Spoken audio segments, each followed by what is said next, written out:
My name is Elaine Mercer. I'm 68 years old, a widow living quietly in Boise, Idaho. I spent most of my adult life working as an interior designer, building homes and offices that reflected warmth, elegance, and personality. People often assumed my life was luxurious, but I preferred modesty, keeping a low profile while quietly growing a substantial fortune. After my husband passed 5 years ago, I settled into a routine that was comforting, if lonely. Mornings spent tending to my small garden, afternoons reviewing design portfolios, and evenings reading or talking to my children, Lucas, 35, and Marin, 31, over video calls. Life was simple and serene, with a quiet rhythm I had come to appreciate. Despite my wealth, I kept most of it hidden, partly out of privacy and partly because I wanted to protect myself from opportunists. My relationship with my children was loving but distant. They had busy careers and rarely visited, trusting me to manage my own affairs. I often reflected on how carefully I had balanced my professional ambitions, personal life, and financial security, feeling a quiet pride in my ability to provide for my family and create a peaceful home for myself. Yet, beneath the calm surface, there was a lingering unease, a sense that life could change in an instant. I had learned from experience that peace could be fragile, and one must remain vigilant, even in the most comfortable moments. Little did I know that my quiet existence was about to shatter in ways I had never imagined, revealing betrayals I had never suspected, and forcing me to confront truths that would challenge everything I believed about trust, family, and survival. The first signs that something was wrong were subtle, almost invisible if I had not been paying attention. It started with letters that never arrived, or documents that disappeared from my mailbox. At first, I blamed the Postal Service, thinking perhaps the Idaho winds or careless handling had misplaced them. But then I noticed something stranger. My bank began sending alerts about unusual login attempts. At first, I dismissed it as a glitch, a routine security warning. Then the phone calls started. Numbers I didn't recognize, often late at night with silence on the other end. My heart would race whenever my phone rang, and I began checking accounts more frequently, only to find that nothing seemed missing yet, but a nagging sense of intrusion grew heavier every day. Even simple things in my home felt off. I noticed the envelopes on my desk had been opened and rearranged. Folders I was certain I had placed in order were scattered, as if someone had rifled through them. At night, I would sit in my living room, listening to the quiet hum of my home, feeling a chill that I could not explain. The garden, which normally brought me peace, became a reminder of vulnerability, how something so carefully tended could be ruined in a moment. Slowly, I realized that these weren't coincidences. Someone was testing me, probing my life, trying to find weaknesses. And the more I tried to ignore it, the more I felt the tension pressing in, like the calm before a storm. I knew instinctively that this unease was a warning I could no longer ignore. The revelation came unexpectedly. While searching through the attic for old photographs, I stumbled upon a briefcase that had been tucked away for years, forgotten in a corner behind dusty boxes. The leather was cracked and worn, but inside, among old tax papers and design sketches, I found a legal envelope with my husband's name. My hands trembled as I opened it, and my heart froze when I saw the documents inside. It was a draft of a divorce petition, carefully dated just 3 months before his death. I couldn't believe my eyes. He had been planning to end our marriage in secret, quietly, without ever telling me. The realization hit like a physical blow. For a moment, I couldn't breathe. Memories of our life together, our wedding, the late nights planning our first home, the vacations, the arguments and laughter, flashed through my mind, and each one now felt tainted with deception. I held the papers against my chest, whispering, "You were going to leave me," as tears blurred my vision. The briefcase felt heavier than it should, weighted with betrayal and secrets I had never imagined. I sat on the floor of the attic for what felt like hours, struggling to comprehend the magnitude of what I had just discovered. Questions flooded my mind. How could he plan this without me knowing? Why? And worst of all, how much of what I thought I knew about our life together had been a lie? I sank to the floor, clutching the paper as if they were the last lifeline in a collapsing world. The attic was dim, lit only by a single bulb that swung slightly from the ceiling, casting shadows that seemed to mock me. My knees hurt, my hands shook, and a lump formed in my throat that I could not swallow. I whispered again, "David." Why? The name felt heavy on my tongue, laden with the weight of lost trust. For decades, I had shared my life with him, built our home together, raised our children, and quietly managed our finances. And now, all of it felt like it had been part of a plan he executed in secret. The shock was so profound that I could hardly think beyond the physical sensation of betrayal. My mind spun with possibilities, with imagined scenarios of what might have happened if he had succeeded. I felt anger and grief mingling into a bitter cocktail that left me paralyzed. The house felt suddenly too large, too silent, too lonely. I cried openly, letting the tears fall without restraint, mourning not just him, but the illusion of safety and truth I had clung to for so long. Each sob echoed off the walls, and I realized that this moment would mark the beginning of a journey I had never wanted, but could no longer avoid. After hours of sitting in shock, I finally forced myself to move. I had to know the full extent of his betrayal. I returned to the briefcase, examining every envelope, every folded piece of paper, looking for clues. That's when I found them: emails printed out, hidden financial statements, documents with my forged signature, and account transfers I had never authorized. He had been quietly moving money, preparing to claim assets that were legally mine. The magnitude of it left me breathless.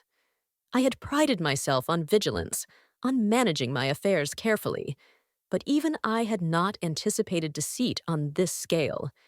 Each new document I uncovered added layers of anger and disbelief. I realized he had also been grooming someone to assist him, someone I had trusted, giving them access to my financial life. The realization that someone else had been complicit made the betrayal sting even more sharply. My hands shook as I held the papers, each detail a reminder that the man I loved and trusted had been planning my exclusion for months. My grief turned slowly into determination. I would not let this betrayal define me, nor would I allow anyone to take what I had built. The path ahead would be difficult, but I knew then that I had to act, and act decisively. As I dug further into the papers and emails, I discovered that my husband had not acted alone. A chill ran down my spine as I realized the extent of the betrayal. Someone I had trusted completely had been complicit in his secret plans. My mind immediately went to Cameron Drake, my cousin's husband, who had often helped us with financial advice and business-related matters. At the time, I had considered him trustworthy. His calm demeanor and meticulous attention to detail had reassured me countless times. Yet, the evidence was clear. Cameron had quietly monitored my accounts for years, feeding my husband information that allowed him to maneuver assets without my knowledge. The thought of such treachery made my stomach turn. Cameron had been in our home countless times, sharing meals, discussing renovations, and celebrating family milestones, all while betraying me silently. Each email and transaction I uncovered painted a detailed picture of their collaboration. I felt a mix of fury, disbelief, and sorrow. How could someone so close, someone I trusted almost like family, be part of a plan to deceive me and potentially strip me of everything I had built? My hands trembled as I held the evidence, and I realized that my battle was no longer just about recovering assets. It was about confronting deception in the very people I had allowed into my life. I had to face the reality that betrayal could come from the most unexpected corners, and the person I least suspected had been silently working against me all this time. The room felt suffocating as I thought of the countless conversations, dinners, and shared moments that had been under this shadow of deceit. I knew I had to stay calm, collect myself, and plan carefully before confronting anyone. Rash action could risk losing everything I had worked so hard to protect. This was a calculated war, and I needed strategy, patience, and resolve. The night I realized the depth of the betrayal, I cried myself to sleep, but when I woke up, something inside me had shifted. I could no longer afford to be passive or to allow fear to control my actions. For decades, I had been the careful planner, the patient negotiator, and the quietly successful woman who managed her life with discretion and grace. Yet, betrayal had challenged every ounce of my calm demeanor. Sitting in my sunlit living room, I reflected on the years I had dedicated to building my wealth, nurturing my career, and creating a life of stability for myself and my children. I realized that it was not just about the money. It was about survival, dignity, and justice. My grief and anger merged into determination. I whispered to myself, I will not allow them to take what is mine. I will protect myself, my children, and my legacy. That day, I began making precise plans. I contacted my attorney, gathered my financial records, and started designing a strategy that would put me in full control of my assets. Each step felt like reclaiming a piece of my life that had been threatened. The fear that had haunted me for weeks gradually transformed into focused action. I understood that this was my turning point, the moment where I would decide that I was no longer a victim. Instead, I would take ownership of the situation, act with precision, and ensure that no one could undermine the life I had worked tirelessly to build. With determination as my guide, I met with a private wealth lawyer who had experience handling high-value estates and trusts. I explained everything, detailing the betrayal by my late husband and Cameron Drake.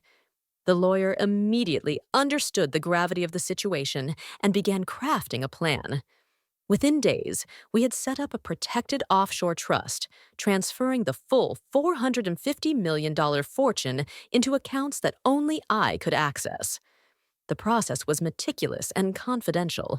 No one, not my children, not former associates, not anyone remotely connected to the betrayal, could interfere. As each transaction finalized, a sense of relief mixed with empowerment washed over me. I felt a renewed confidence, knowing that I had acted decisively before anyone could exploit my vulnerability. Every paper signed, every transfer completed, was a step toward reclaiming control of my life.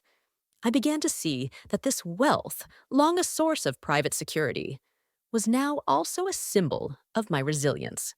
It was proof that even after betrayal, grief, and deception, I could protect myself and assert my power quietly but firmly.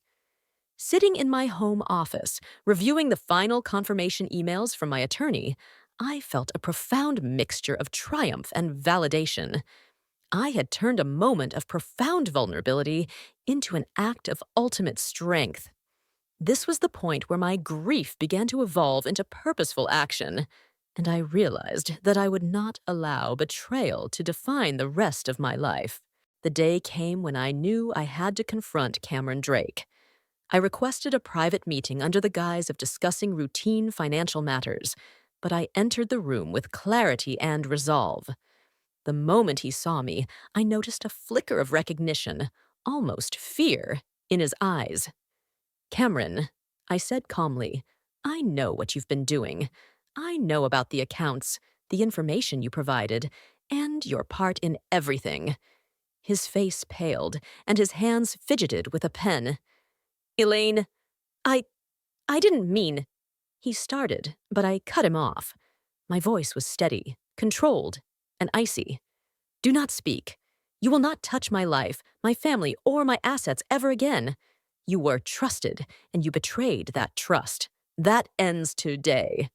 For a long moment, the room was silent except for the hum of the air conditioner. He tried to speak again, but I didn't let him. I had rehearsed every word, every stance, and every detail in my mind. The confrontation was not about revenge. It was about reclaiming authority and asserting that betrayal had consequences. As I left the room, I felt the weight of fear and anger lift, replaced with a sharp clarity. I had faced the source of betrayal directly and emerged unshaken, and that sense of empowerment became a pivotal point in the months that followed. It was inevitable that Lucas and Maren would eventually stumble upon the trust documents I had created. One afternoon, while visiting my home, they found the legal papers on my desk. Their expressions shifted from curiosity to shock as they absorbed the reality that I had secretly transferred $450 million into my own trust. Mom, why didn't you tell us? Lucas asked, his voice tight with emotion. Maren's eyes filled with tears, a mix of relief and hurt.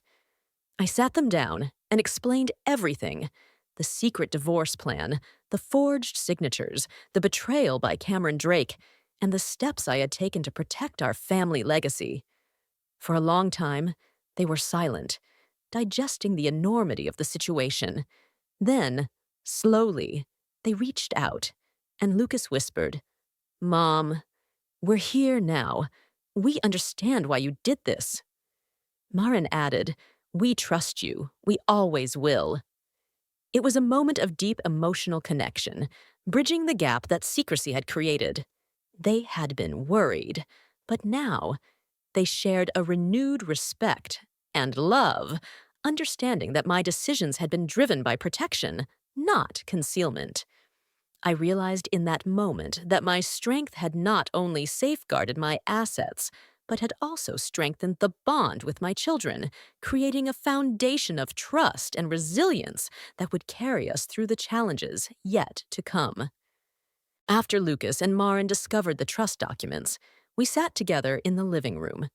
The air was thick with unspoken words, the silence almost louder than any conversation could have been. I took a deep breath, feeling the weight of the truth pressing on me. There's so much you don't know, I began, my voice trembling but steady.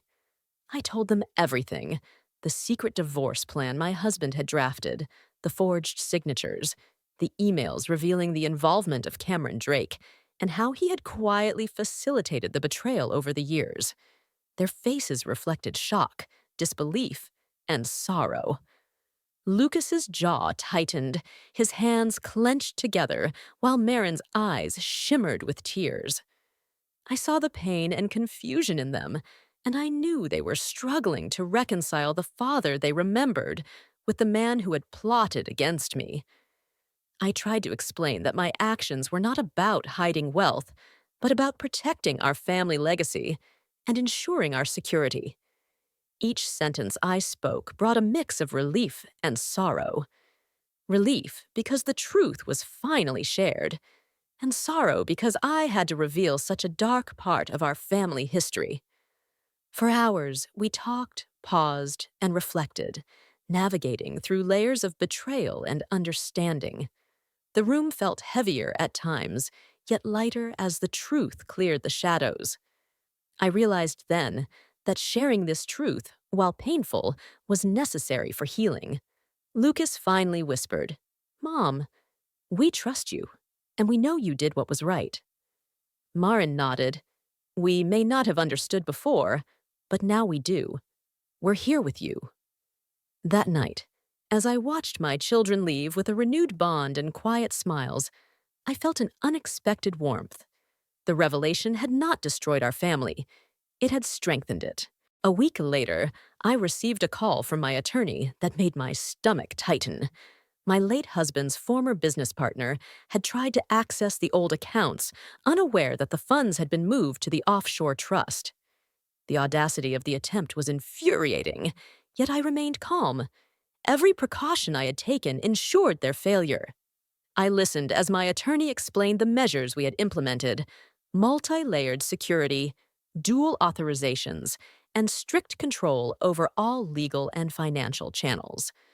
The realization that someone was still attempting to reach what they thought they could claim reminded me that vigilance is continuous.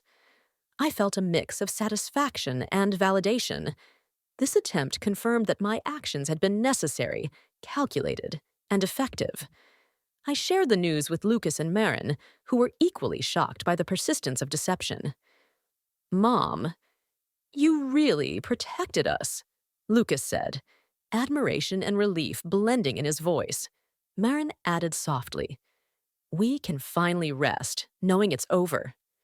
It was a reminder that wealth alone could not protect one from betrayal, but decisive action, careful planning, and courage could. That evening, I walked through my garden, feeling the cool breeze on my face, reflecting on how fragile trust can be and how essential it is to act before damage is done. The last attempt was not frightening. It was a testament to the importance of vigilance and the strength that comes from taking control of your own destiny. The tension and betrayal of the past weeks had left scars, but slowly, healing began. Lucas and Marin started visiting more often, eager to support and connect with me in ways we had never done before. We cooked meals together, shared stories, and laughed more freely than we had in years. The emotional distance that secrecy had created gradually melted away, replaced by a renewed sense of unity. I noticed that small gestures, Lucas fixing a loose fence, Marin bringing home-baked cookies, carried a new significance. We spoke openly about trust, responsibility, and loyalty, creating a bond stronger than before the betrayal. Family gatherings, once routine, became moments of reflection and gratitude. I realized that my strength in protecting our legacy had not only safeguarded financial security, but had also deepened our emotional connection. The process of healing was neither immediate nor simple. It required patience, forgiveness, and understanding. We celebrated small victories together, and with each day, the weight of betrayal felt lighter. I had feared that exposing the truth might fracture our family irreparably, but instead, it became a catalyst for growth. Seeing my children engage with renewed trust and love reminded me that even in the aftermath of deception, bonds built on care, honesty, and resilience could endure and flourish. Through the trials, betrayals, and strategic victories, I discovered a profound inner strength I had never fully recognized. The woman who had once felt vulnerable, shocked, and uncertain had evolved into a confident, decisive force, capable of protecting herself and her family. I understood that strength is not just about financial control, but also emotional resilience, the ability to confront betrayal, make difficult decisions, and maintain composure under pressure. My days became filled with purpose, balancing time between nurturing my children, managing my legacy, and reflecting on the lessons I had learned. The solitude of my home no longer felt lonely but empowering, as I moved through each day with a quiet confidence. I could see the transformation reflected in the way Lucas and Marin interacted with me, respect and admiration intertwined with deep love. The events of the past months had shaped me into someone who could face any challenge with clarity, patience, and courage. I realized that life's unexpected betrayals do not define us. Our responses do. By embracing my strength, I reclaimed my narrative, proving that wisdom, resilience, and deliberate action are more powerful than deceit or greed. Looking back, I see that betrayal, fear, and secrecy were not just challenges. They were lessons in disguise. I learned that trust must be balanced with vigilance, that protecting your heart and your assets is a form of self-respect, and that resilience comes from facing adversity head-on. Betrayal may shake the foundation of our lives, but it also reveals the depths of our courage and capacity for growth. Lucas and Marin's presence, support, and understanding reminded me that family, when nurtured with honesty and protection, can withstand even the most difficult trials. My life, once threatened by deceit, is now a testament to the power of decisive action, courage, and unwavering commitment to oneself. I have reclaimed not only my wealth, but also my peace of mind, my dignity, and the strength to face whatever comes next. Life lesson: trust carefully, act decisively, and never apologize for protecting yourself and your legacy. If this story touched you, please like, comment, and subscribe to follow more real-life stories of resilience, courage, and unexpected triumphs.